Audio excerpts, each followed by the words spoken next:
Om Swastiastu, Assalamualaikum warahmatullahi wabarakatuh. Salam nama budaya, salam sejahtera bagi kita semua. Baik, di sini kami dari kelompok 9 akan membawakan materi mengenai akuntansi pendapatan dan belanja. Sebelumnya izinkan saya untuk memperkenalkan anggota kelompok terlebih dahulu, yaitu yang pertama ada Niputu Rahayu Nidya dengan NIM 2017051109. Dan ada saya sendiri, Nimade Suci Arya Yuryantini dengan NIM 2017051118. Baik, untuk mempersingkat waktu, langsung saja ke materi yang pertama yang akan dibawakan oleh saya sendiri. Jadi yang pertama kita akan membahas tentang pendapatan. Menurut Accounting Terminology Bulletin nomor 2, pendapatan didefinisikan sebagai penjualan barang dan penyerahan jasa, serta diukur dengan pembebanan yang dikenakan kepada pelanggan, klien, atau penyewaan untuk barang dan jasa yang disediakan bagi mereka. Kemudian berdasarkan pernyataan standar akuntansi keuangan PSAK, pendapatan diartikan sebagai arus masuk bruto dari manfaat ekonomi yang timbul akibat aktivitas normal perusahaan selama suatu periode. Bila arus masuk tersebut mengakibatkan kenaikan ekuitas yang tidak berasal dari kontribusi penanaman modal. Di lingkungan akuntansi pemerintahan di Indonesia, pendapatan merupakan penerimaan oleh bendahara umum negara atau daerah atau oleh entitas pemerintah lainnya yang menanam ekuitas dan lancar dalam periode tahun anggaran yang bersangkutan.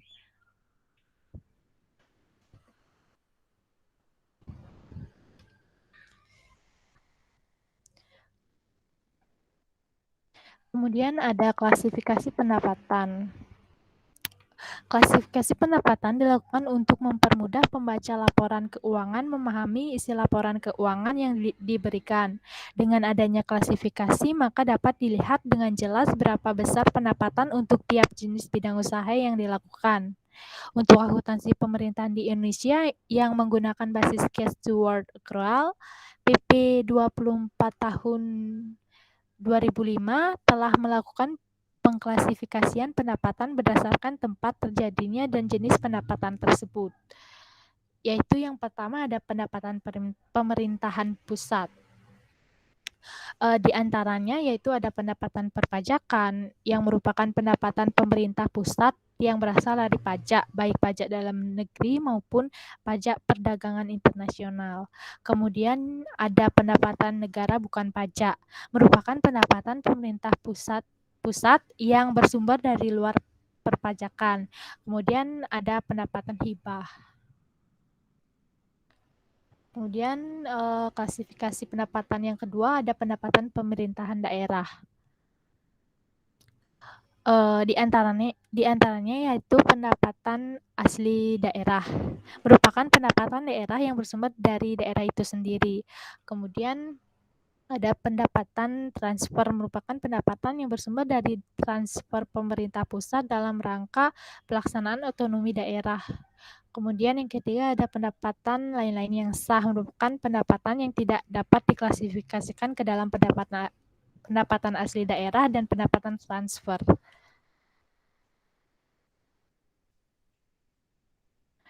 Kemudian ada pengakuan pendapatan. Secara umum, pendapatan diakui ketika yang pertama diperoleh, yaitu ketika entitas telah menyelesaikan secara substansial apa yang menjadi kewajibannya. Penyelesaian kewajiban inilah yang akan menjadi pendapatan ketika seluruh proses selesai. Kemudian yang kedua, sudah direalisasikan atau dapat direalisasikan, yaitu ketika kas atau hak tagih atau piutang sudah diterima atas penyerahan barang atau jasa, atau ketika jumlah kas atau hak tagih atau piutang sudah dapat ditentukan atas penyerahan barang atau jasa tersebut. Kedua prinsip pengakuan tersebut dapat diterapkan dalam kondisi akuntansi yang berbasis akrual. Untuk akuntansi pemerintahan di Indonesia seperti yang diatur dalam PP 24 tahun 2005, prinsip pengakuan pendapatan menggunakan basis kas. Penggunaan basis kas mengakui pendapatan ketika pendapatan tersebut diterima di rekening umum negara atau daerah. Dengan kata lain, pendapatan diterima ketika pemerintah sudah menerima dana secara tunai atau atas pendapatan tersebut.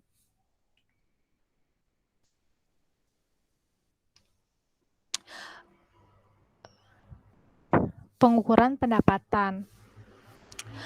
Pendapatan diukur dalam hal nilai dari produk atau jasa yang dipertukarkan dalam transaksi wajar. Nilai ini merupakan nilai kas bersih atau nilai sekarang yang didiskontokan atau nilai uang yang diterima atau yang akan diterima dalam pertukaran dengan produk atau jasa yang ditransfer perusahaan kepada pelanggannya. Berdasarkan konsep tersebut, pengurang apapun dalam harga tetap baik berupa diskon ataupun piutang tak tertagih harus dikurangkan ketika menghitung pendapatan. Di dalam akuntansi pemerintahan di Indonesia sesuai dengan PP 24 tahun 2005, pendapatan diakui dengan asas bruto, yaitu dengan mencatat jumlah brutonya dan tidak mencatat jumlah neto setelah dikompensasi dengan pengeluarannya. Dengan demikian, segala macam biaya yang langsung mengurangi jumlah yang diterima tidak menjadi pengurang dalam melakukan pencatatan. Biaya tersebut akan dicatat sebagai belanja di tahun anggaran yang sama.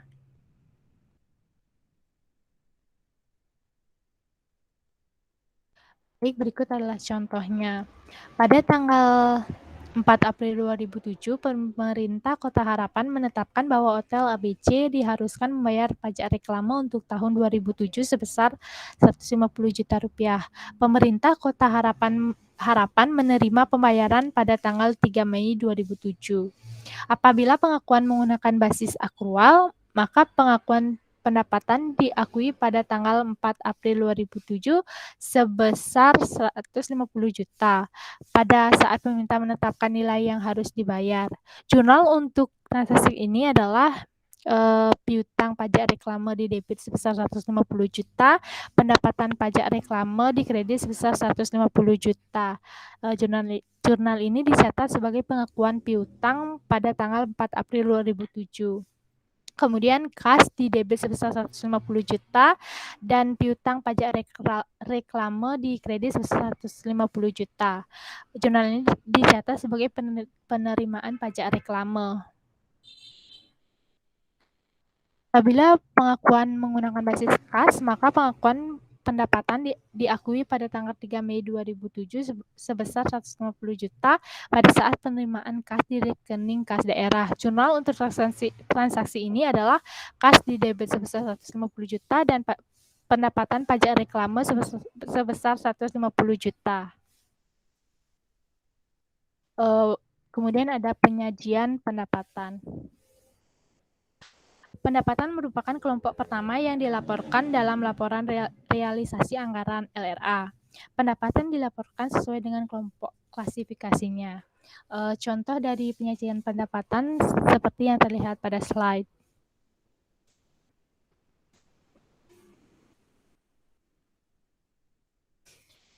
Nah, ada beberapa hal yang perlu dilaporkan dalam catatan atas laporan keuangan adalah sebagai berikut. Yang pertama, kebijakan akuntansi yang dibuat untuk pendapatan. Kemudian yang kedua, klasifikasi pendapatan menurut jenis pendapatan dan rincian lebih lanjut dari jenis pendapatan. Kemudian yang ketiga, perbandingan antara realisasi pendapatan dan anggaran pendapatan disertai penjelasan mengenai perbedaan yang ada. Baik, sekian materi yang dapat saya sampaikan. Kemudian selanjutnya materi akan disampaikan oleh rekan saya. Terima kasih.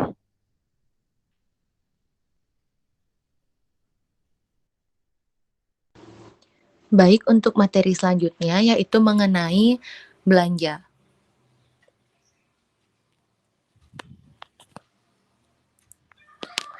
Nah, sebelum mengetahui lebih lanjut mengenai belanja ini, tentunya kita perlu mengetahui dulu definisi dari belanja. Nah, belanja seperti yang kita tahu, belanja di lingkungan akuntansi komersial dapat didefinisikan sebagai arus keluar dari aset atau segala bentuk penggunaan aset yang terjadi selama periode tertentu yang berasal dari produksi barang, penyerahan jasa, ataupun aktivitas lain yang terjadi.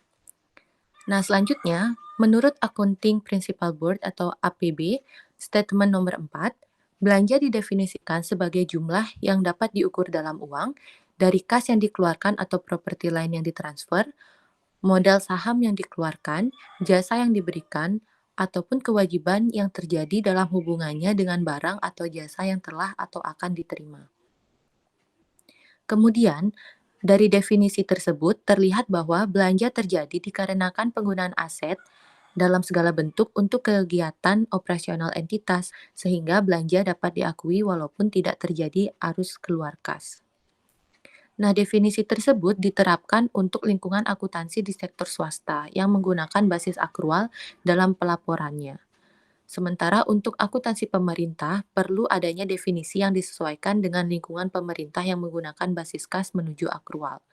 Jadi, pada lingkungan akuntansi pemerintah di Indonesia, belanja ini didefinisikan sebagai semua pengeluaran bendahara umum negara atau daerah yang mengurangi ekuitas dana lancar dalam periode tahun anggaran yang bersangkutan yang tidak akan diperoleh kembali pembayarannya oleh pemerintah. Next. Berikutnya ada klasifikasi dari belanja. Nah, berdasarkan PP 24 tahun 2005, belanja dapat diklasifikasikan menurut yang pertama itu ada klasifikasi ekonomi atau jenis belanja, yang kedua ada klasifikasi menurut organisasi, dan yang ketiga klasifikasi menurut fungsinya. Nah, klasifikasi ekonomi adalah pengelompokan belanja yang didasarkan pada jenis belanja untuk melaksanakan suatu aktivitas. Klasifikasi ekonomi pada pemerintah pusat ini meliputi belanja pegawai, barang, modal, bunga, subsidi, hibah, bantuan sosial, dan lain sebagainya. Sedangkan pada Pemda yaitu meliputi belanja pegawai, barang, modal, bunga, subsidi, hibah, bantuan sosial, dan belanja tak terduga. Untuk klasifikasi organisasi, ini merupakan klasifikasi yang berdasarkan pada unit organisasi penggunaan anggaran. Kemudian untuk klasifikasi menurut fungsinya, merupakan klasifikasi yang didasarkan pada fungsi-fungsi utama pemerintah pusat atau daerah dalam memberikan pelayanan kepada masyarakat. Contohnya itu seperti belanja pelayanan umum, pertahanan, ketertiban dan keamanan, ekonomi, perlindungan lingkungan hidup, perumahan dan pemukiman, kesehatan, dan lain sebagainya. Next. Baik, untuk selanjutnya yaitu terdapat pengakuan dan pengukuran belanja. Dalam terminologi akuntansi komersial, belanja bisa disebut sebagai beban yang memiliki pengertian yang berbeda dengan biaya. Nah, biaya itu merupakan sejumlah kas atau setara kas yang dibayarkan untuk memperoleh suatu aset, sedangkan beban adalah biaya yang sudah terjadi. Selain itu, belanja juga harus diakui apabila suatu entitas sudah memperoleh manfaat ekonomi walaupun entitas tersebut belum melakukan pembayaran. Pembahasan tersebut diterapkan di lingkungan akuntansi yang menggunakan basis akrual. Nah, penerapan di lingkungan akuntansi pemerintah di Indonesia saat ini tidak seperti yang telah dijelaskan sebelumnya. Hal tersebut karena pada akuntansi pemerintahan menggunakan kode akuntansi kas toward accrual atau basis kas menuju akrual. Nah, penggunaan belanja dapat dikategorikan menjadi dua, yaitu berdasarkan sumber dana asal yang digunakan untuk pelaksanaan belanja tersebut. Yang pertama yaitu pengeluaran belanja melalui rekening kas umum negara atau daerah yang diakui ketika terjadi arus kas keluar dari rekening tersebut. Dan yang kedua, pengeluaran belanja melalui kas di bendahara, pengeluaran yang diakui pada saat pertanggungjawaban atas pengeluaran tersebut disahkan oleh unit yang mempunyai fungsi pembendaharaan atau dengan kata lain ketika SPJ pengeluaran dinyatakan nihil. Kemudian dalam hal ini terdapat koreksi belanja. Nah, koreksi belanja dapat disebabkan atas beberapa kemungkinan, yaitu yang pertama, adanya kesalahan pada klasifikasi belanja. Yang kedua, terdapat kesalahan pada saat pencatatan nilai belanja dan adanya pengembalian belanja.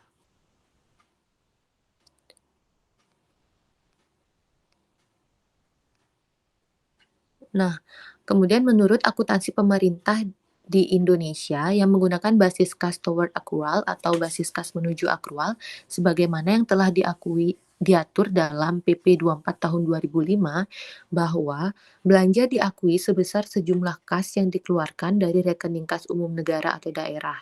Nah, nilai yang diakui ini meliputi nilai yang dibayarkan oleh pemerintah. Next.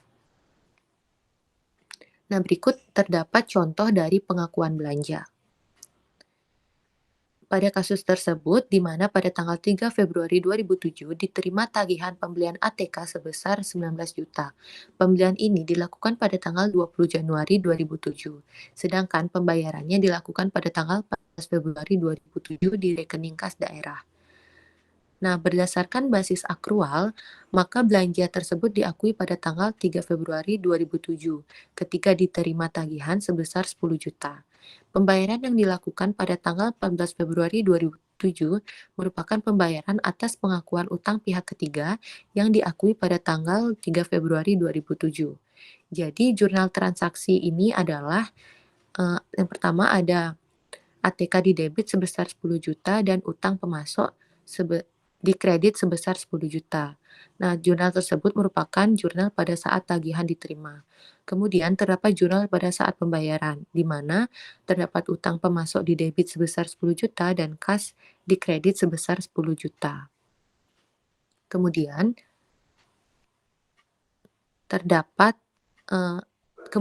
jika berdasarkan basis kas, maka belanja diakui pada tanggal 14 Februari 2007 ketika terjadinya pengeluaran dana melalui rekening kas daerah sebesar 10 juta.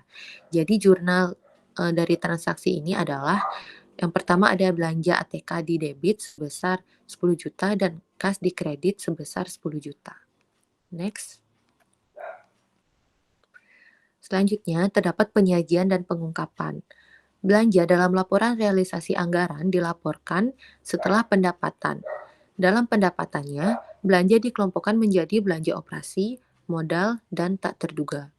Kemudian, pengungkapan dalam catatan atas laporan keuangan itu meliputi yang pertama ada kebijakan akuntansi untuk belanja, dan yang kedua rincian belanja dan perbandingan dengan anggaran tahun yang bersangkutan. Nah, perbedaan atas realisasi dan anggaran ini harus dijelaskan apa penyebabnya. Baik, sekian materi yang dapat saya sampaikan. Untuk selanjutnya saya serahkan kembali ke moderator. Terima kasih.